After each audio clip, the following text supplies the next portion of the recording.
दोस्त, कपड़े पर मत जज करो कि कपड़े नहीं बदलते। कपड़े वो बदलते हैं जो अपने लिए जीते हैं। कपड़े वो नहीं बदलते जो इतिहास बदलते हैं। नमस्कार, प्रणाम। मैं चांदनी यादव और मैं आप लोग से उम्मीद करना चाहती हूँ कि मेरे वीडियो में लास्ट तक बने रहें और मेरे चैनल को लाइक एंड सपोर्ट जरूर करें। सब्सक्राइब जरूर कर लीजिएगा फ्रेंड। आपके एक लाइक से मेरा हौसला बढ़ता है और आप लोग इसलिए सपोर्ट नहीं करते कि मैं छोटे कपड़े नहीं पहनकर बनाती हूँ, इसलिए तो ऐसा मत करिए। एक औरत का हौसला बढ़ाइए और एक औरत आपका हौसला बढ़ा रही है, तो आप भी उम्मीद करते हैं कि आप भी बढ़ाएं। और मेरे वीडियो में आपको कुछ न कुछ सीखने को मिलेगा फ्रेंड्स, तो मेरे वीडियो में लास्ट तक जरूर बने रहें। एक दुकानदार की बात है, दवाइयाँ का शॉप लगाता है और शॉप में वो काफी समय से दवाइयों का शॉप लगाता है और शॉप का ही कारोबार करता है और उस समय में उससे ज्यादा नॉलेज हो जाता है।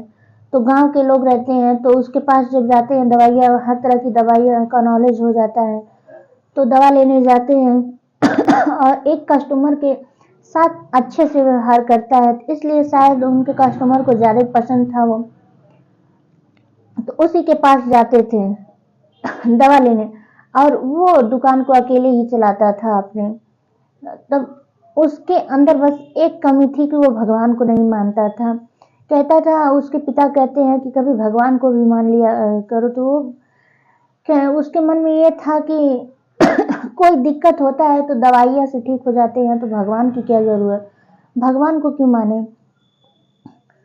तो इसीलिए भगवान को नहीं मानता था और कहता था मेरा दुकान तो चलता है, मुझे पैसे की काम थी तो पैसे तो मुझे मिलते ही हैं, भगवान की क्या आवश्यकता। यही सब बात उसके मन में चलता था। और उसके साथ एक उसकी गंदी आदत ये थी कि कभी खाली समय रहता था तो दोस्तों के साथ में, और एक दिन ऐसा शाम का टाइम था, बारिश का मौसम था और कस्टमर आए थे, कस्टमर चले गए। बारिश जैसे होने वाली थी, तो सोचा कि अब कस्टमर तो आएंगे नहीं, तब तक वो दोस्त को बुला करके ताश खेलने लगा। तभी उसी बीच में बाहर देखा तो बारिश भी होने लगी, तो उसी समय दोस्तों को बुला करके पूरा अच्छे से बैठकर ताश खेलने लगा। उसी बीच में एक 8 साल का बच्चा दौड़ता हुआ आता है, कहता अंकल दवा चाहिए।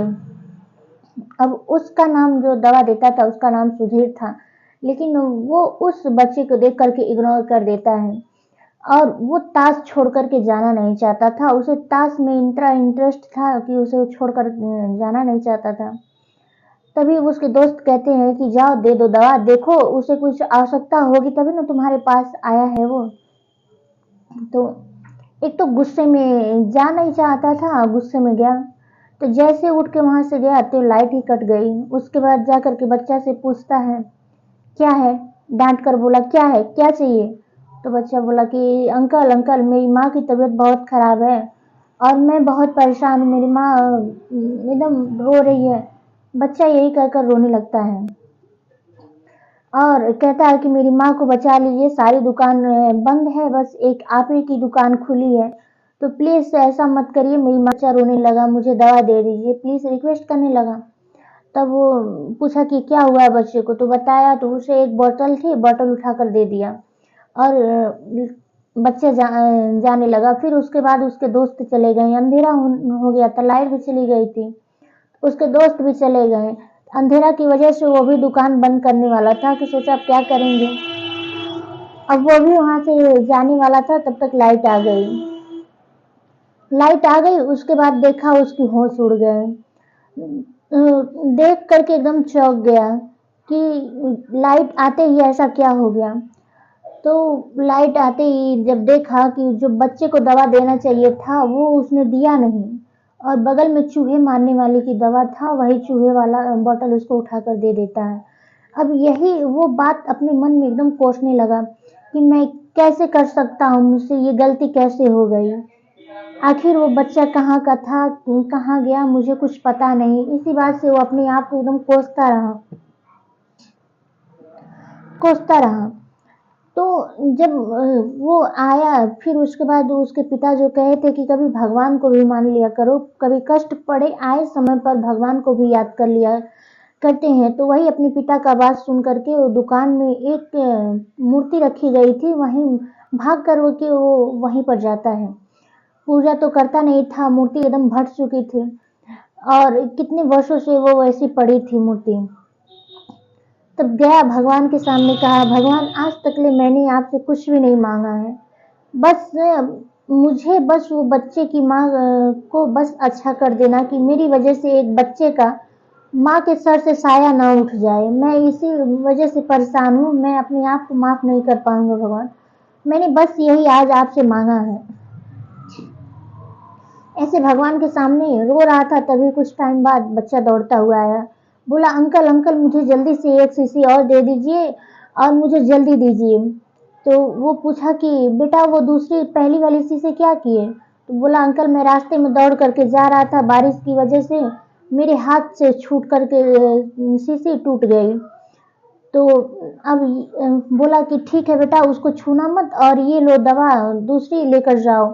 तो बोला मेरे पास पैसा नहीं है। बोला पैसा नहीं चाहिए मुझे और लेकर जाओ, और तुम्हें जितनी दवा की आवश्यकता होगी लेकर जाना, मुझे पैसा नहीं चाहिए।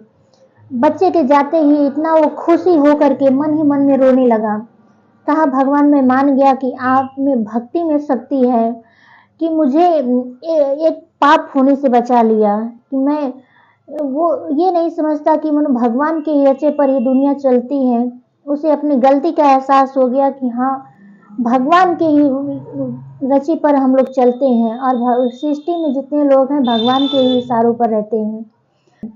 और मन साफ रहे तो मन से भक्ति करेंगे तो जरूर भगवान स्वीकारेंगे।